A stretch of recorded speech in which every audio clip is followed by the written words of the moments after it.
Are you facing challenges in your health? Then Dr. Suleiman Clinic and Labs is here to provide you with the lasting solutions to your health problems. Dr. Suleiman Clinic and Labs is specialized and offers consulting in psychiatry, internal medicine, cardiology, urology, dermatology, gynecology, infectious diseases, and infertility. At Dr. Suleiman Clinic and Labs, we offer 3D/4D scan at just 5,000 francs, emergency ambulance, free ultrasound scan, and free medical consultations. Our staff is composed of well-trained doctors with good laboratory and best equipment. We are located in 2 cities, Boya at Mile 18 Bolifamba, and in Douala, we are located at Entre Pilot. You can reach us through the telephone number 694-940-172. Your health is at the right place with Dr. Suleiman. Now we're going to move into something else, diarrhea. We discussed diarrhea last session, and we said if you take in antibiotics, you're most likely to get diarrhea. So if we're treating this H. pylori with a lot of antibiotics, can I get diarrhea? Yes, you can get diarrhea. And we call that antibiotics-induced diarrhea. Okay? And I told you last session, just as a reminder, you know, if we have antibiotics-induced diarrhea, the treatment is another antibiotics. Okay? So in the treatment of the H. pylori, we include that antibiotics that stops the diarrhea. The antibiotic we all know is metronidazole, because when you give antibiotic, you promote the proliferation, the growth of a bacteria called C. diff. C. diff. So when we have C. diff, C. diff induces diarrhea. So we must kill the C. diff by metronidazole. So this is antibiotics causing diarrhea, and the treatment is another antibiotic. Okay?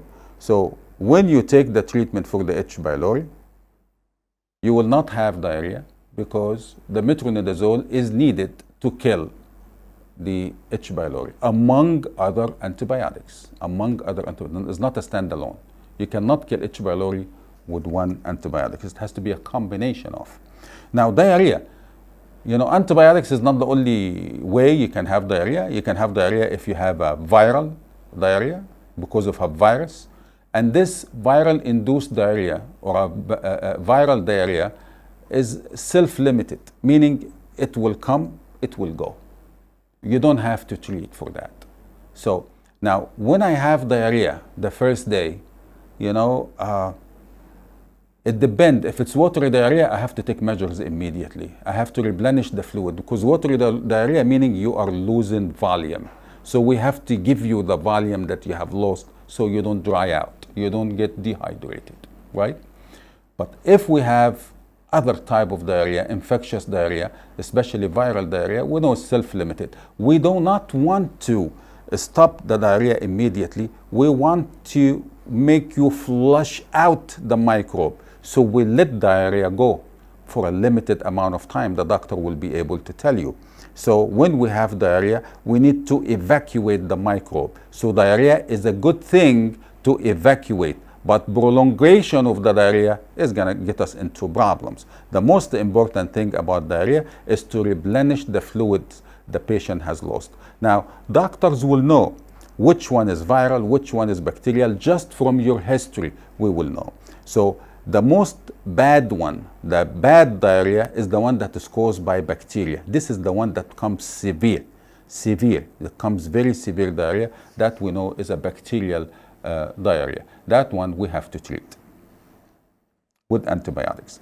Now, it is essential that when you have abdominal distension and a lot of gases, you don't feel comfortable at the level of the abdomen, that we do something called a stool examination, full stool examination. Not the kind of stool examination that have a dipstick and we look there and we tell you, okay, you have bilirubin, you have this. I'm not talking about this. I'm talking about parasitology.